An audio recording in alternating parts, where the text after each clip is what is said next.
Le vent d'automne faisait voleter les feuilles mortes sur les pavés luisants de la place Dauphine. Gabriel, 28 ans, serrait son manteau contre lui. Jeune historien de l'art, il était venu dans le quartier du Marais pour documenter les boutiques anciennes de Paris.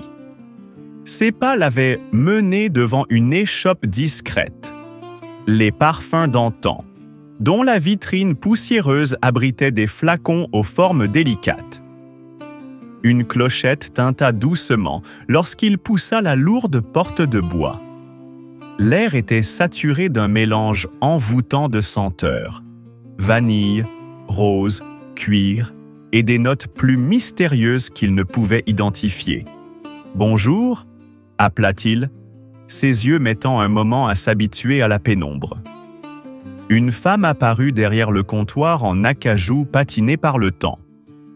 Elle devait avoir une 50aine d'années, peut-être 55. Ses cheveux argentés étaient coiffés en un chignon élégant, dégageant son visage aux traits fins, mais ce qui frappa le plus Gabriel, ce fut l'intensité de son regard bleu-vert, qui semblait voir bien au-delà des apparences.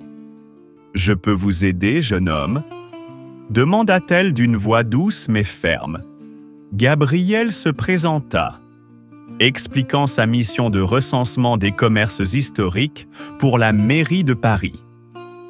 La femme, qui se présenta comme Madame Claire, 55 ans, propriétaire des lieux, l'écouta avec une certaine réserve. « Ma boutique n'a pas besoin d'être étudiée comme une pièce de musée, » dit-elle avec une pointe de mélancolie. Elle vit, tout simplement. Elle respire. Pourtant, quelque chose dans la passion du jeune homme et son respect évident pour le passé sembla toucher Claire. Elle lui proposa un thé qu'elle prépara dans un petit salon attenant à la boutique, meublé de fauteuils anciens et de bibliothèques remplies de livres reliés. Au fil de la conversation, Gabriel apprit que la boutique appartenait à sa famille depuis 3 générations. Claire y avait travaillé aux côtés de son mari, Jacques, jusqu'à ce que la maladie l'emporte 10 ans plus tôt. Après son départ, « J'ai failli tout vendre », confia-t-elle, en caressant machinalement le comptoir. Mais ces murs, ils contiennent tant de souvenirs. Gabriel, fasciné, revint le lendemain, prétextant avoir oublié de photographier certains détails architecturaux. En vérité, c'était la présence de Claire qui l'attirait, sa sagesse tranquille, sa façon de parler des parfums comme s'ils étaient des êtres vivants. Les visites de Gabriel devinrent quotidiennes. Chaque après-midi, il passait plusieurs heures dans la boutique et Claire lui dévoilait peu à peu ses secrets. Elle lui montra les carnets de recettes de sa grand-mère, écrits d'une écriture élégante et ferme, contenant des formules de parfums oubliées. « Regardez » disait-elle, en lui tendant un flacon ancien. « Ceci est l'âme de Paris, créé par mon grand-père en 1925. Note de Chypre, de Muse et d'un secret que je ne peux révéler. » Un jour, alors qu'ils rangèrent le grenier poussiéreux au-dessus de la boutique, Gabriel découvrit une vieille malle en cuir. À l'intérieur, parmi des écharpes de soie et des photographies sépia, se trouvait un paquet de lettres soigneusement liées par un ruban. « Ce sont les lettres que Jacques m'écrivait quand nous étions jeunes, » murmura Claire en les prenant délicatement. « Nous nous sommes rencontrés ici même, dans cette boutique. J'avais 20 ans, lui 45. » Gabriel lut quelques lignes, émotionné par la passion qui transpirait des mots jaunis.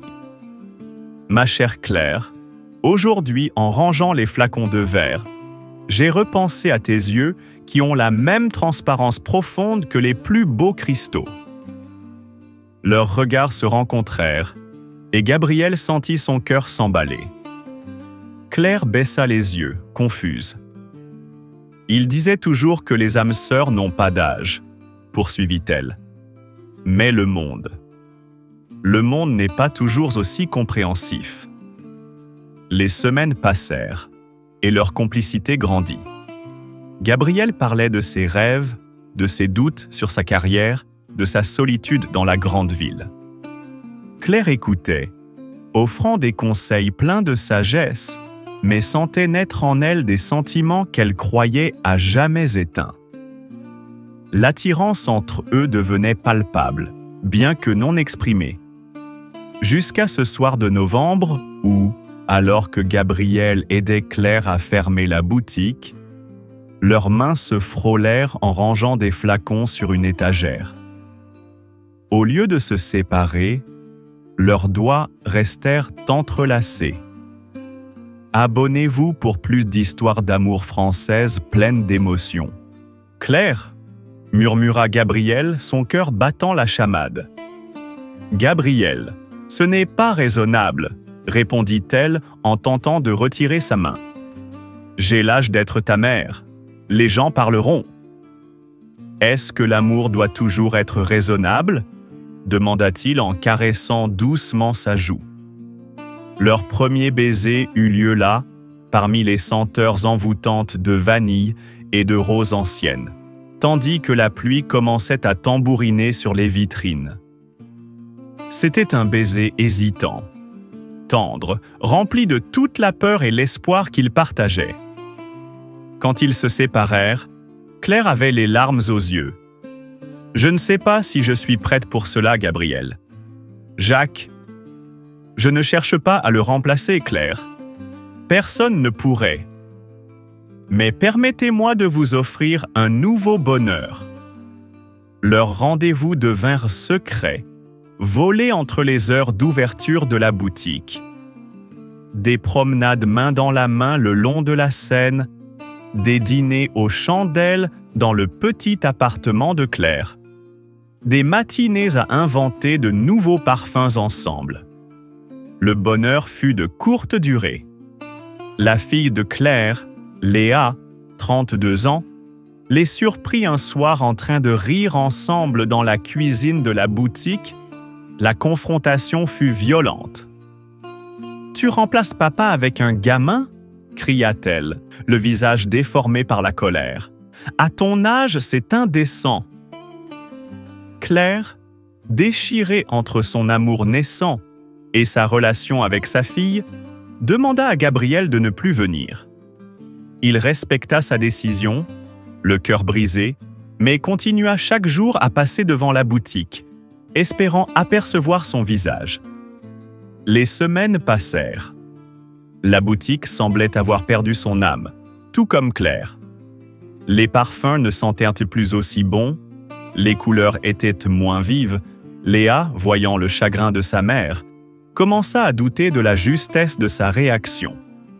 Un matin de décembre particulièrement froid, Claire trouva Gabriel qui l'attendait devant la boutique. Un vieux carnet à la main. « J'ai trouvé ça aux archives de la ville, dit-il.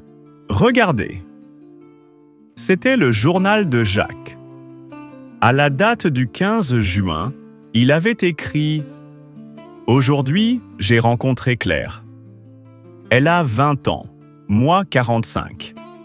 Les gens disent que c'est fou, que je devrais trouver une femme de mon âge.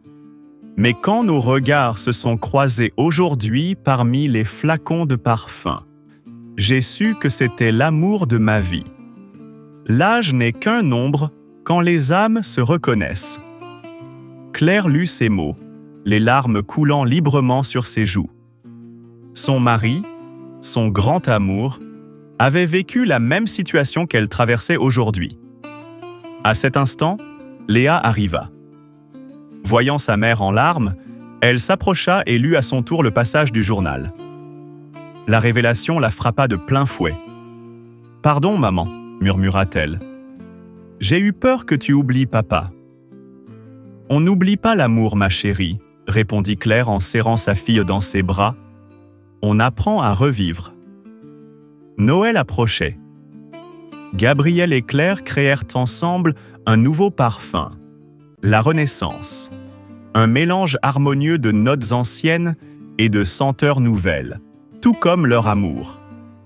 La boutique Les Parfums d'antan retrouva sa vitalité, plus vivante que jamais.